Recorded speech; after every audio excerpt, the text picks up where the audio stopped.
Ternyata ini alasan ibu membenciku.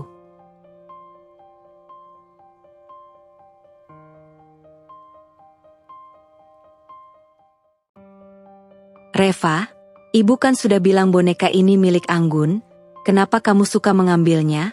Tegur ibu dengan nada tinggi. Aku terkejut.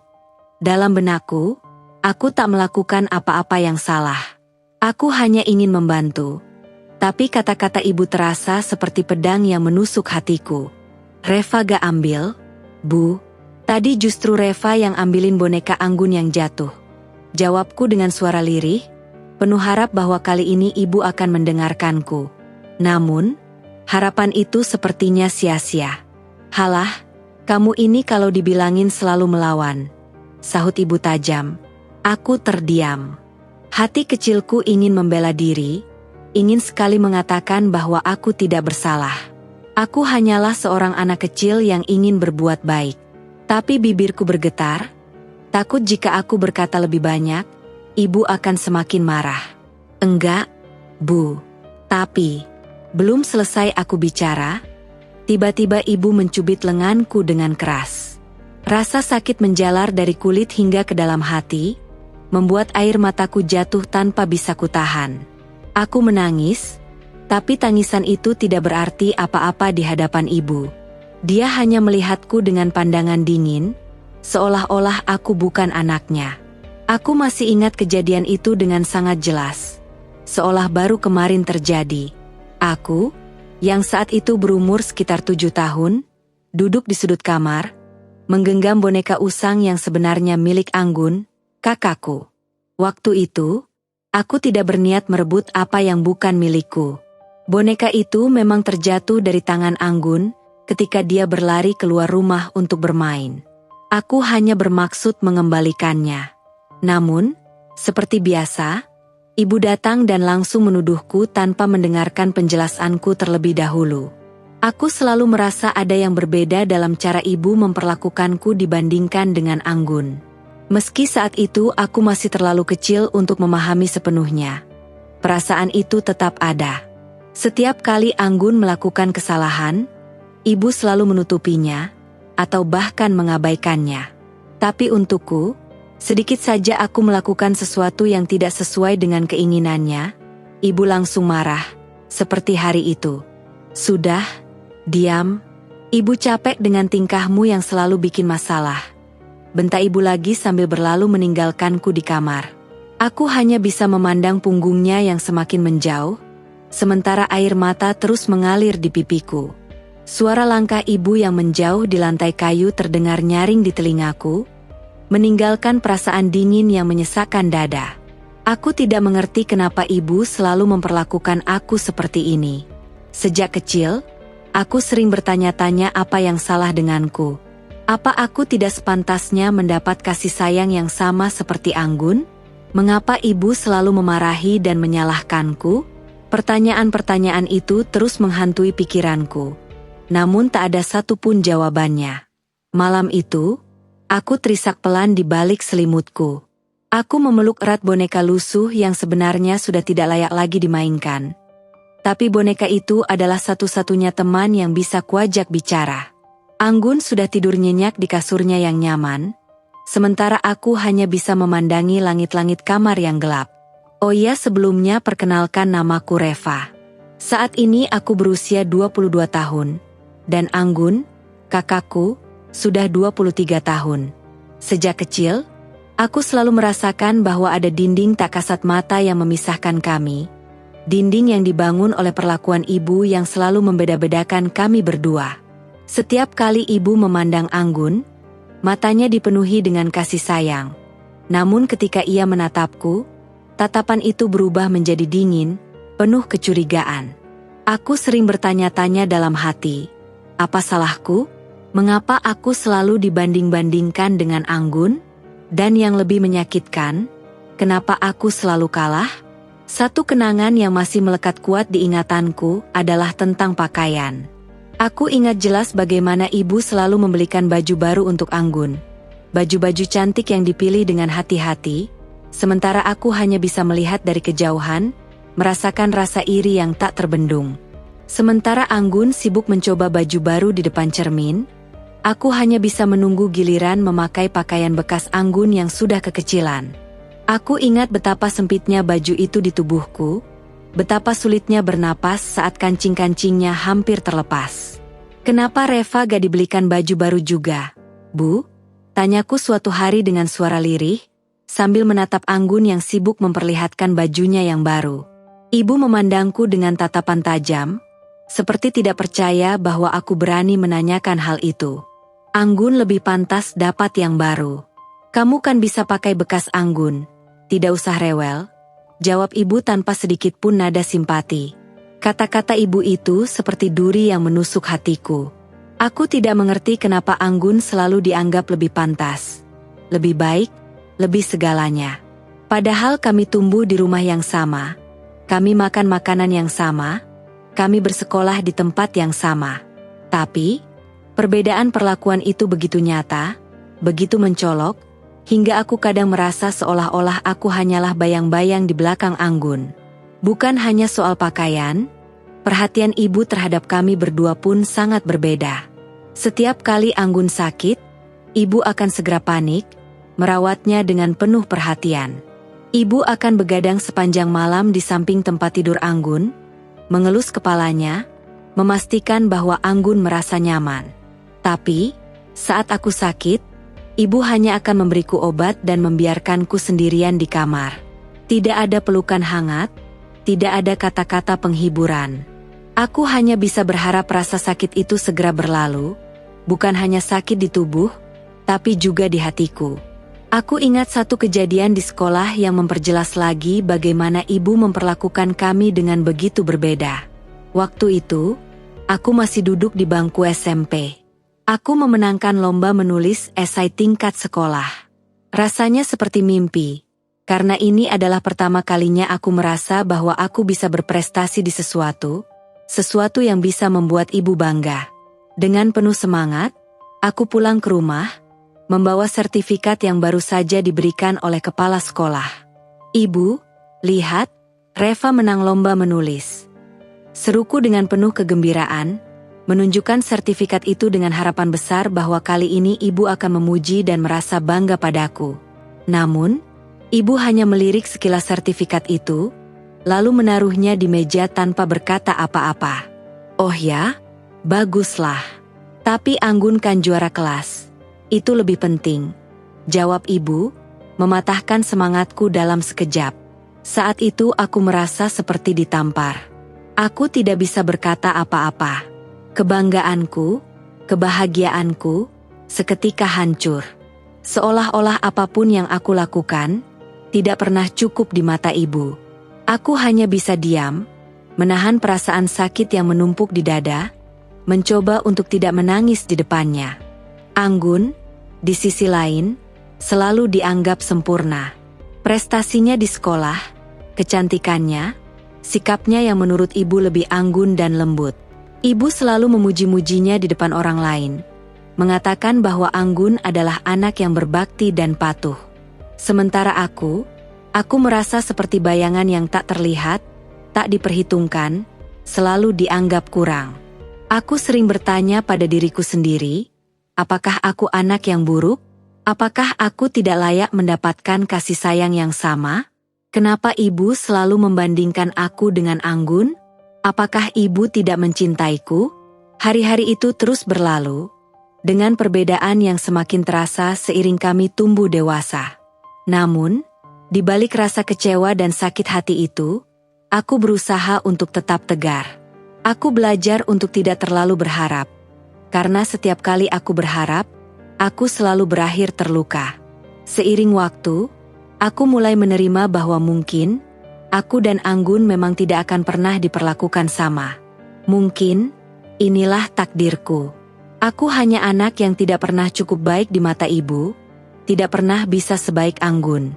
Tapi meskipun begitu, di dalam hatiku yang terdalam, aku selalu berharap suatu hari ibu akan melihatku seperti ia melihat Anggun, dengan kasih sayang yang tulus. Setelah menyelesaikan kuliah, hidup kami mulai berjalan di arah yang berbeda.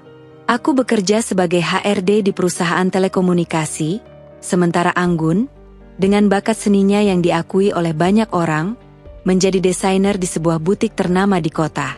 Meskipun jalan hidup kami tampak berlawanan, ada satu tujuan yang sama di hati kami berdua, membahagiakan ibu. Sejak kecil, aku selalu berusaha untuk membuat ibu bangga. Bagiku, mungkin dengan meraih kesuksesan dalam karierku, ibu akan mulai melihatku dengan pandangan yang berbeda. Mungkin, dia akan lebih menyayangiku. Aku selalu membayangkan bahwa suatu hari ibu akan berkata, "Reva, kamu anak yang luar biasa." Atau mungkin dia akan memelukku dengan bangga, seperti yang sering dia lakukan pada Anggun. Namun, kenyataan selalu membawaku kembali pada rasa kecewa yang tak terucapkan. Anggun, di sisi lain, selalu menjadi pusat perhatian ibu. Ketika dia diterima bekerja di butik ternama, ibu tampak sangat bangga, menceritakan prestasi Anggun kepada semua orang yang dia temui. Bahkan tetangga-tetangga kami tahu betul betapa berbakatnya Anggun, karena ibu tak henti-hentinya memuji kakakku itu. Anggun memang berbakat sejak kecil. Seringkali ibu berkata, baju-baju yang dia buat di butik itu laris manis. Dia memang punya tangan emas. Aku hanya bisa tersenyum setiap kali mendengar ibu berkata seperti itu. Meskipun di dalam hati, ada rasa cemburu yang tak bisa kuhindari. Meskipun aku tahu ibu mencintai kami berdua, perhatian yang diberikan kepada Anggun selalu lebih besar, lebih nyata. Setiap kali Anggun mendapatkan pencapaian baru, ibu akan merayakannya dengan penuh antusias, seolah-olah keberhasilan Anggun adalah keberhasilan terbesar dalam hidupnya. Namun, setiap kali aku menceritakan tentang pekerjaanku, tanggapan ibu terasa datar. Aku ingat suatu hari, ketika aku dipromosikan menjadi manajer HRD di perusahaanku. Pencapaian itu adalah hasil dari kerja keras bertahun-tahun, sesuatu yang membuatku sangat bangga. "Ibu, Reva dipromosikan jadi manajer. Loh?" Kataku penuh semangat ketika pulang ke rumah untuk membagikan kabar bahagia itu. "Oh, syukurlah," jawab ibu tanpa menoleh dari layar ponselnya, yang tampaknya sedang sibuk melihat-lihat foto-foto rancangan baru Anggun. "Tapi kan Anggun sebentar lagi akan merancang baju untuk acara besar di Jakarta. Itu pasti lebih hebat." Jawaban itu membuatku terpukul. Rasanya seperti aku tak pernah bisa memenangkan perlombaan perhatian ini. Apapun yang aku lakukan, Anggun selalu lebih baik di mata ibu. Bahkan dalam hal-hal kecil seperti memilih hadiah untuk ulang tahun ibu, pilihanku selalu dianggap kurang berharga dibandingkan dengan apa yang diberikan Anggun. Aku pernah memberikan ibu sepasang anting emas untuk ulang tahunnya, hasil dari tabungan yang aku kumpulkan selama beberapa bulan. Aku pikir, anting itu adalah simbol kasih sayangku dan usaha keras yang aku lakukan untuk membahagiakan ibu. Namun, ketika Anggun memberikan sebuah gaun rancangan sendiri, ibu langsung memakainya dengan penuh kebanggaan. "Ini hasil karya Anggun sendiri. Cantik sekali, ya? Aku pasti akan memakainya saat acara keluarga nanti," katanya dengan mata berbinar. Sementara itu, anting pemberianku hanya diletakkan di kotak perhiasan, jarang disentuh. Malam-malamku seringkali dihabiskan dengan perasaan cemas dan tidak dihargai. Mengapa hanya Anggun yang selalu istimewa di mata ibu?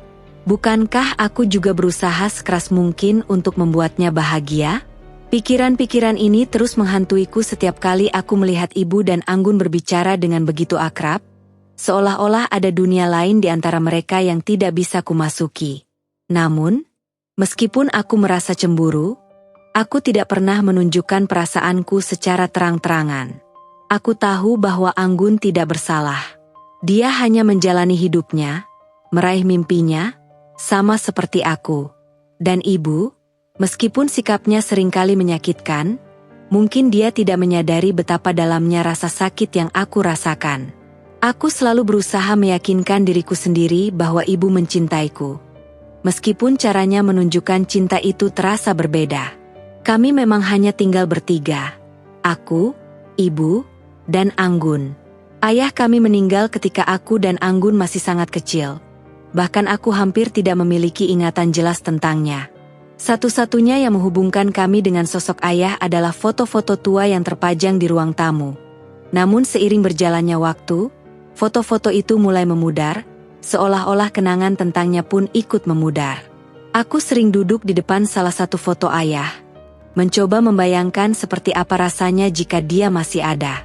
Dalam foto itu, ayah tampak gagah dengan seragam kerjanya, sebuah senyum lembut menghiasi wajahnya. Aku selalu bertanya-tanya, apakah aku mirip dengannya? Apakah ayah akan lebih sayang padaku, seperti ibu yang selalu lebih sayang pada Anggun? Setiap kali aku mencoba bertanya lebih jauh, ibu selalu menghindar.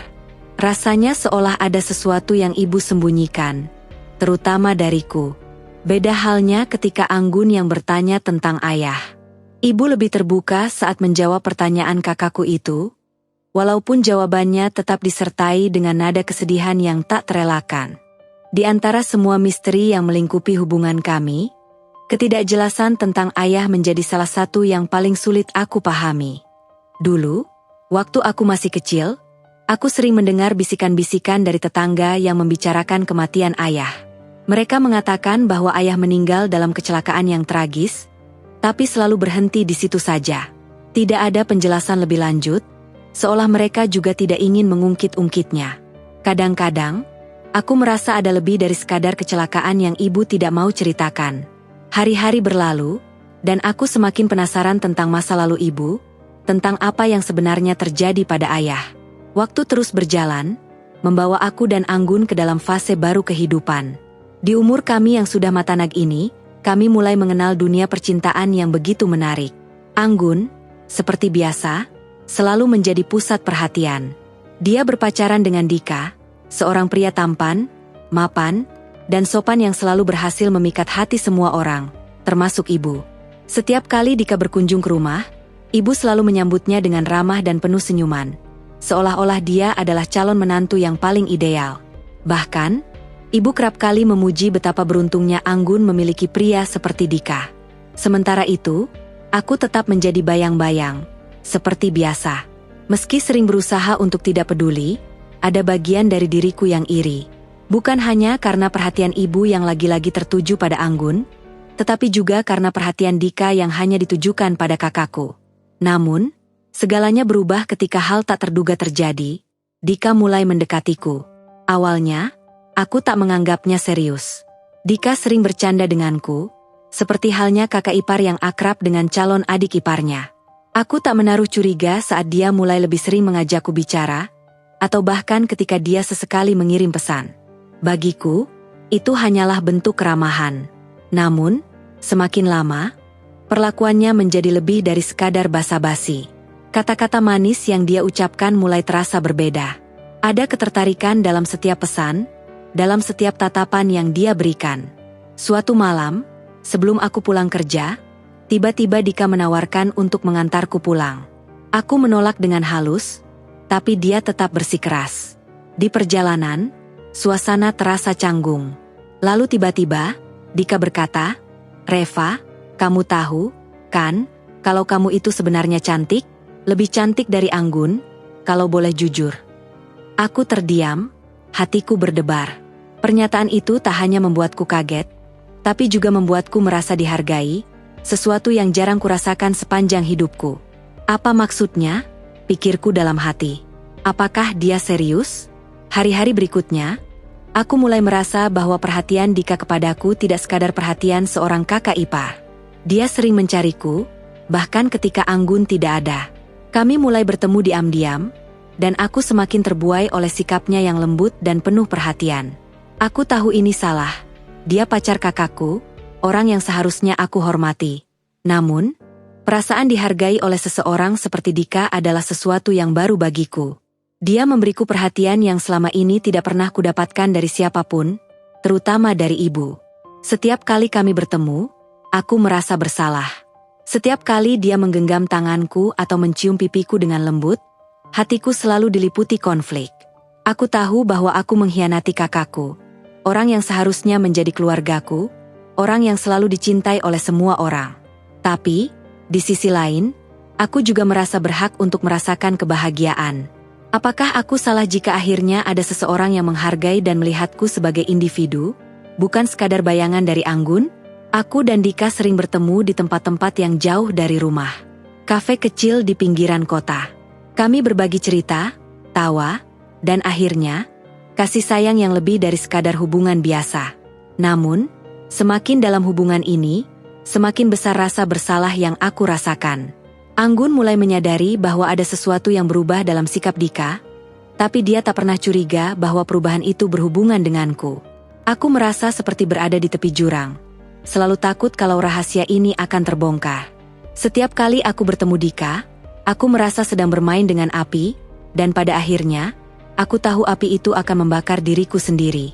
Satu malam, saat kami sedang duduk di dalam mobil, Dika menatapku dengan tatapan penuh arti dan berkata, "Reva, aku tahu ini salah, tapi aku tidak bisa berhenti memikirkanmu." Kata-kata itu menggetarkan hatiku, tapi juga menakutkan. "Dika, kita tidak bisa seperti ini," jawabku pelan, meski di dalam hatiku, aku merasakan hal yang sama.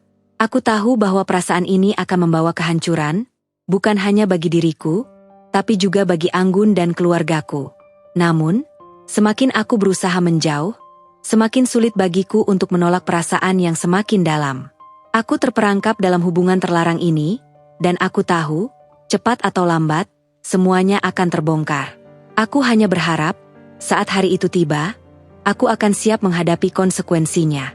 Aku terjebak dalam permainan api yang pada akhirnya akan membakar bukan hanya diriku, tapi juga semua yang ada di sekitarku.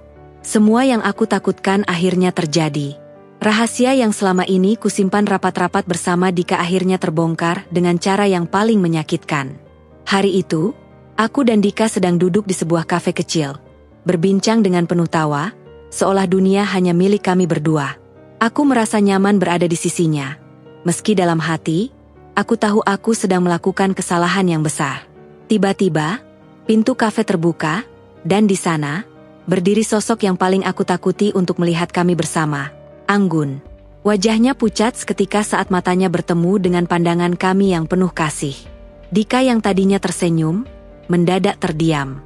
Aku juga tidak bisa berkata apa-apa. Kami terjebak dalam keheningan yang mematikan. Anggun tidak mengeluarkan sepatah kata pun, hanya menatap kami dengan mata yang dipenuhi luka, air mata mulai mengalir deras di pipinya. Tanpa sepatah kata, dia berbalik meninggalkan kafe dengan langkah yang gontai. Aku ingin mengejarnya, tapi kakiku terasa berat. Seolah dunia menghukumku untuk tetap duduk di sana, menyaksikan kehancuran yang baru saja terjadi di depan mataku. Dika juga terdiam, wajahnya dipenuhi rasa bersalah. Kami berdua tahu bahwa saat ini, tidak ada yang bisa kami lakukan untuk memperbaiki keadaan. Rahasia ini telah terungkap, dan akibatnya tak terelakkan. Sesampainya di rumah, situasinya jauh lebih buruk dari yang aku bayangkan. Anggun mengunci diri di kamarnya, hanya terdengar suara tangisnya yang pilu di balik pintu. Ibu berkali-kali mengetuk dan memanggilnya, tetapi Anggun tak mau membuka pintu. Aku berdiri di lorong, terdiam dengan rasa bersalah yang begitu besar menghimpit dadaku. Hatiku hancur melihatnya seperti ini. Aku telah menghancurkan kakakku, orang yang selama ini selalu terlihat kuat di mataku, dan kini dia tak berdaya karena pengkhianatanku. Aku mencoba mengumpulkan keberanian untuk berbicara padanya. Ketika aku mengetuk pintu kamarnya dengan pelan, suara tangis Anggun langsung berhenti. Aku memanggil namanya dengan suara gemetar, "Anggun, maafkan aku." Tak ada jawaban. Aku mengulangi kata-kata itu berulang kali, berharap dia akan memberiku kesempatan untuk menjelaskan, meskipun aku tahu tak ada penjelasan yang cukup untuk pengkhianatan ini. Setelah beberapa menit, pintu akhirnya terbuka sedikit. Anggun berdiri di balik pintu dengan wajah sembab, matanya bengkak karena terlalu banyak menangis. Tanpa sepatah kata, dia menatapku dengan penuh kebencian, dan aku tahu, hubungan kami tak akan pernah sama lagi. "Kamu tegas sekali," ucapnya dengan suara yang nyaris tak terdengar. "Aku percaya padamu, Reva. Aku kira kamu adikku, tapi kamu menghancurkan semua itu." Aku mencoba menjawab, tetapi kata-kata tak mampu keluar dari mulutku. Air mataku mulai mengalir, tapi Anggun sudah tidak peduli lagi. Dengan tatapan dingin, dia menutup pintu kembali, meninggalkanku di sana dengan penyesalan yang tak akan pernah bisa kubayar. Di rumah, suasana semakin mencekam. Ibu yang semula tidak tahu apa-apa mulai menyadari ada sesuatu yang salah. Dia terus bertanya padaku, memintaku menjelaskan apa yang terjadi, tapi aku tak mampu berkata-kata. Bagaimana mungkin aku bisa menceritakan pengkhianatan ini? Bagaimana aku bisa mengakui bahwa aku telah mengambil sesuatu yang seharusnya milik kakakku? Hari-hari berikutnya terasa seperti neraka. Anggun benar-benar hancur. Dia tak lagi mau berbicara denganku ataupun dengan Dika. Hubungan mereka langsung berakhir seketika, dan Dika menghilang dari kehidupan kami sementara. Anggun bahkan tidak berusaha menyelamatkan hubungannya dengan Dika. Baginya, pengkhianatan dari aku, adiknya sendiri, jauh lebih menyakitkan daripada kehilangan pria yang dia cintai. Di rumah, Anggun lebih banyak mengurung diri. Dia menolak makan, tidak mau bicara dengan siapapun, bahkan ibu. Aku bisa mendengar isak tangisnya setiap malam dari kamarku, dan setiap kali aku mendengarnya, rasa bersalah itu semakin membesar, menghimpitku tanpa ampun. Aku ingin memperbaiki semuanya, tapi apa yang bisa kulakukan? Segalanya telah hancur karena kesalahanku. Aku mencoba beberapa kali menghubungi Dika, berharap dia bisa membantu mengatasi situasi ini, tapi Dika tidak pernah merespons. Dia mungkin merasa malu dan bersalah, atau mungkin dia hanya ingin lari dari kekacauan yang dia dan aku ciptakan. Aku juga tak tahu apakah dia benar-benar mencintaiku, atau hanya terjebak dalam hubungan yang salah. Ibu mulai curiga. Dia sering menatapku dengan pandangan tajam, seolah dia merasakan ada sesuatu yang kami sembunyikan. Aku tahu saat itu akan tiba, saat di mana ibu akan mengetahui semuanya, dan itu akan menjadi puncak kehancuran. Hari demi hari, aku semakin merasa kehilangan Anggun. Aku kehilangan adikku, sahabatku, dan seseorang yang dulu selalu menjadi bagian penting dalam hidupku. Kini, kami hanya menjadi dua orang asing yang tinggal di bawah atap yang sama, dipisahkan oleh tembok kebencian yang tinggi dan tebal. Aku tahu bahwa aku telah menyakiti Anggun dengan cara yang tak termaafkan. Setiap kali aku mencoba meminta maaf, dia hanya diam, menolak untuk mendengarkan. Dan aku tahu, mungkin penyesalan ini akan menjadi beban yang harus aku tanggung seumur hidup. Dengan hati yang berat, aku tahu bahwa satu-satunya cara untuk keluar dari kekacauan ini adalah dengan berbicara kepada ibu. Setiap hari, rasa bersalah menghantuiku, terutama setelah melihat Anggun yang semakin terpuruk. Aku tak bisa terus seperti ini, aku harus memberitahu ibu segalanya, tentang aku dan Dika, tentang pengkhianatanku kepada Anggun. Mungkin dengan cara itu, aku bisa menemukan jalan keluar, atau setidaknya menerima hukuman atas apa yang telah kulakukan. Aku memberanikan diri mendekati ibu di ruang tamu, tempat ia sedang duduk sambil membaca koran. Suasana rumah yang biasanya sunyi semakin membuat hatiku berdebar. Aku menarik napas dalam-dalam sebelum membuka mulut. Bu, aku ingin bicara. Suaraku terdengar serak, penuh ketegangan. Ibu menurunkan korannya, memandangku dengan tatapan yang tak bisa kutebak. Apa yang mau kamu bicarakan? Tanyanya tanpa ekspresi. Aku merasa semakin kecil di bawah tatapannya. Meski aku sering merasa tidak diinginkan, ini berbeda. Ini tentang dosa besar yang telah aku lakukan. Aku sudah berbuat salah, Bu. Suaraku pecah di tengah kalimat. Aku dan Dika, kami berhubungan di belakang Anggun. Aku tahu aku salah. Bu, aku tahu seharusnya aku tak melakukan ini. Untuk beberapa detik, hanya keheningan yang merambat di antara kami. Ibu tak bergerak, hanya memandangku dengan tajam. Lalu, tiba-tiba, tanpa peringatan, ia berdiri dan menamparku dengan keras. Suara tamparannya bergema di ruangan itu, dan rasa sakit menyambar pipiku seketika. Tapi, lebih sakit dari tamparan itu adalah kata-kata ibu yang menyusul. Dasar kamu ya, benar-benar anak pelakor. Sifat kamu itu sama seperti ibu kandungmu. Teriaknya dengan nada penuh kebencian. Kata-kata ibu menghantamku lebih keras dari tamparan tadi. Aku terdiam, terpaku di tempatku berdiri. Ibu kandungku? Apa maksud ibu? Maksud ibu apa? Tanyaku bingung, air mata mulai menggenangi mataku. Ibu menatapku dengan kemarahan yang tak pernah kulihat sebelumnya. Matanya menyala-nyala seolah ia telah menunggu momen ini selama bertahun-tahun. Dan kemudian, dengan suara penuh rasa sakit, ia mengungkapkan sesuatu yang tak pernah kubayangkan seumur hidupku. Kamu itu bukan anakku.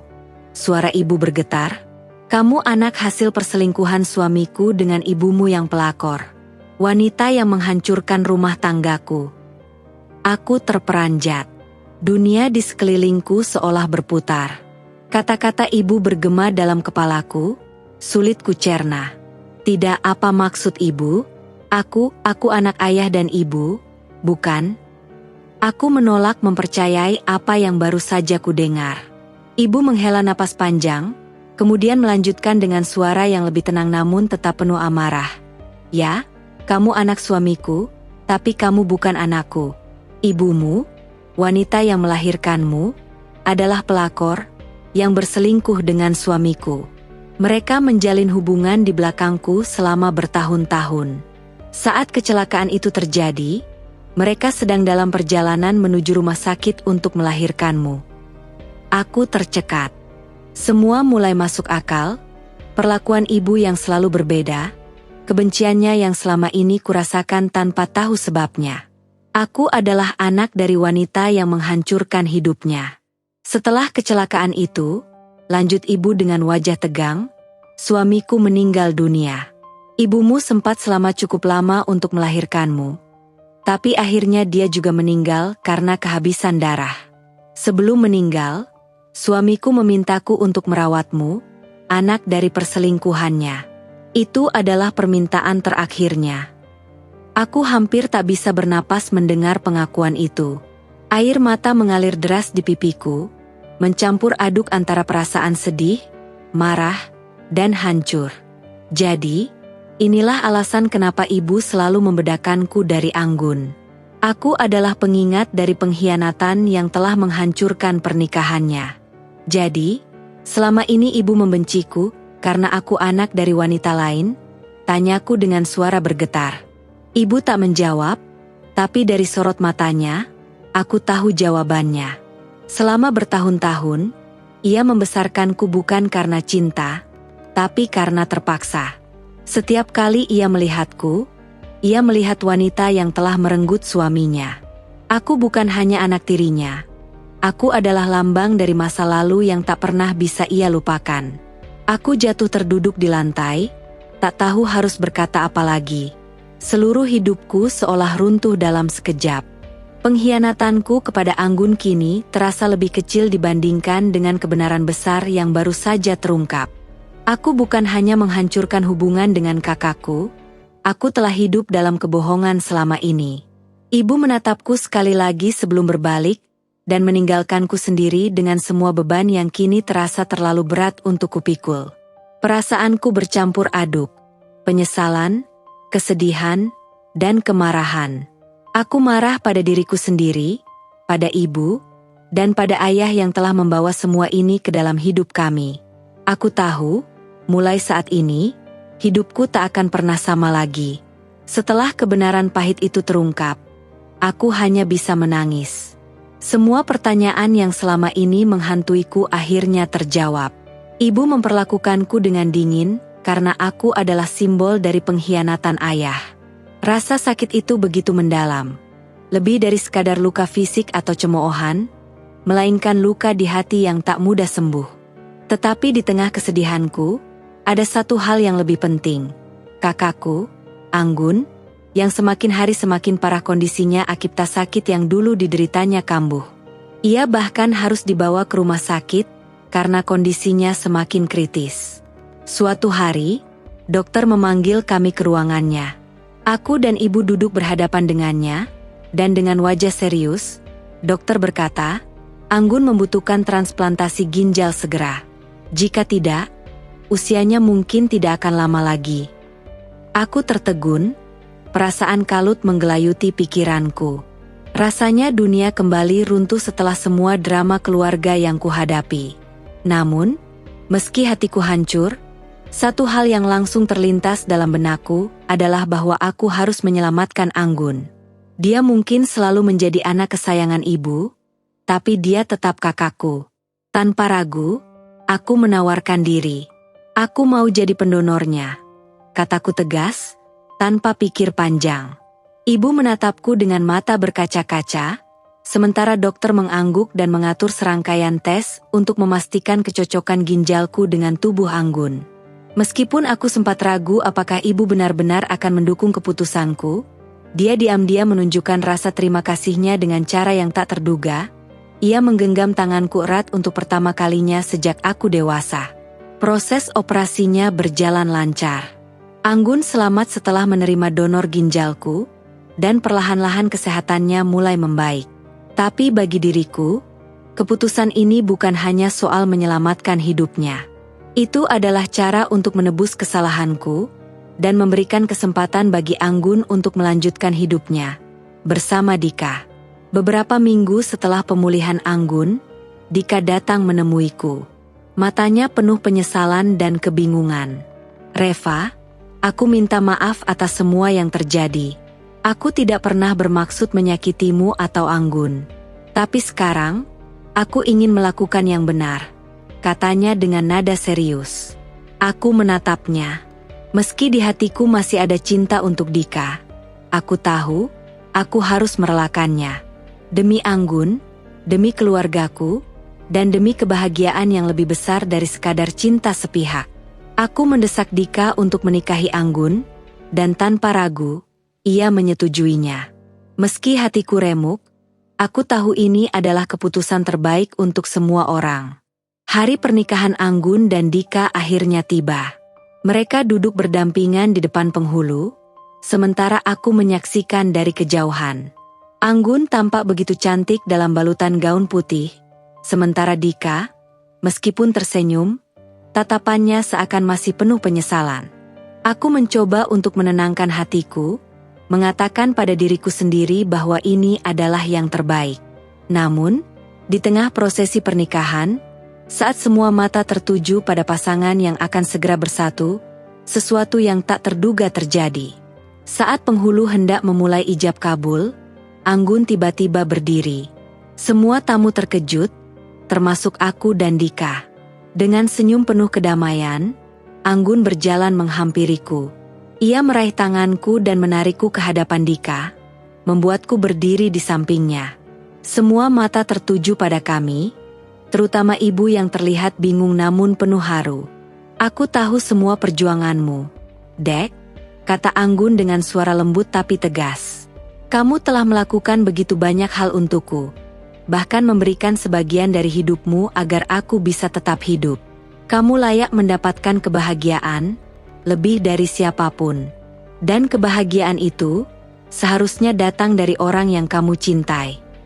Aku menatapnya tak percaya. Air mataku mengalir deras. Ibuku, yang melihat kejadian itu dari jauh, tak bisa menahan air matanya. Dengan langkah lambat, ia mendekat, tersenyum tipis meski wajahnya terlihat penuh rasa bersalah. Ia menghapus air matanya dan berkata, "Reva, maafkan ibu. Ibu sudah terlalu lama hidup dalam bayang-bayang dendam. Tapi sekarang, ibu sadar. Kamu anak ibu, bukan hanya anak dari masa lalu yang pahit. Ibu bangga padamu." Sejak saat itu, hubungan kami berubah. Aku tidak lagi merasa seperti anak tiri yang diabaikan. Aku merasa diterima, dipeluk hangat oleh keluarga yang akhirnya bisa berdamai dengan masa lalu mereka. Anggun, yang sudah memaafkanku, memilih untuk melanjutkan hidupnya dengan cara yang berbeda. Sementara aku dan Dika memulai perjalanan baru sebagai suami istri. Masa lalu yang kelam kini hanya menjadi kenangan. Meski tak pernah mudah, aku tahu kebahagiaan sejati akhirnya datang setelah semua penderitaan. Kini, kami semua bisa memulai hidup baru. Ibu menerima aku dengan sepenuh hati, Anggun memaafkanku, dan Dika mendampingiku sebagai suamiku. Masa lalu yang dulu menghantui kini telah sirna, digantikan oleh harapan dan cinta yang baru.